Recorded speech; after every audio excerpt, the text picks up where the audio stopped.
നമ്മളിന്ന് ഈ ചാടിത്തുള്ളി പോകുന്നത് മമ്മീൻ്റെ ഡാഡീനെയും റെയിൽവേ സ്റ്റേഷനിൽ നിന്ന് പിക്ക് ചെയ്യാൻ വേണ്ടിയിട്ടാണ് കേട്ടോ. സാധാരണ അവർ വരുന്നത് നാട്ടിൽ നിന്നാണെങ്കിൽ ഇപ്രാവശ്യം വരുന്നത് ബോംബെയിൽ നിന്നാണ്. അതിൻ്റെ ഒരു എക്സൈറ്റ്മെൻറ്റ് ഇല്ലാതില്ല കേട്ടോ. അതിനൊരു പ്രത്യേക കാരണം കൂടി ഉണ്ട്, അത് ഞാൻ വഴിയെ പറയാം. ഇപ്പം നമ്മളിരിക്കുന്നത് തമ്പാനൂർ റെയിൽവേ സ്റ്റേഷനിലാണ് കേട്ടോ. നമുക്ക് വേണ്ടപ്പെട്ടവരെ കാത്തിരിക്കുക എന്ന് പറയുന്നത് ഒരു പ്രത്യേക സുഖമുള്ള കാര്യമല്ലേ. അങ്ങനെ ട്രെയിൻ വന്ന് മമ്മിയും ഡാഡിയൊക്കെ ഇറങ്ങുന്നുണ്ട് കേട്ടോ. ഏകദേശം ഒരു 24 മണിക്കൂർ യാത്ര കഴിഞ്ഞിട്ടുള്ള വരവാണ് കേട്ടോ. അതിൻ്റേതായിട്ടുള്ള നല്ല ക്ഷീണവും കാലുവേനയും ഒക്കെ ഉണ്ടായിരുന്നു. എന്നാലും പിള്ളേരെ കണ്ടപ്പോൾ ആ ക്ഷീണമൊക്കെ മാറി ഭയങ്കര സന്തോഷമായിട്ടോ. 11-11:30 മണിക്കാണ് ഞങ്ങൾ ഫ്ലാറ്റിലെത്തിയത്. എന്നാലും ഇതായിരുന്നു നമ്മുടെ മുമ്പിലുണ്ടായിരുന്ന ഒരേ ഒരു കാര്യം, ഈ ബോംബെ സ്വീറ്റ്സ്.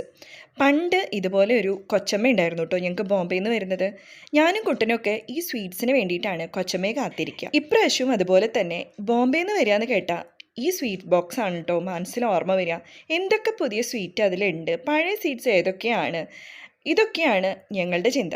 ഇത്ര വലുതായി എന്ന് പറഞ്ഞാലും ഇതിനൊരു മാറ്റവും ഉണ്ടായിട്ടില്ല കേട്ടോ.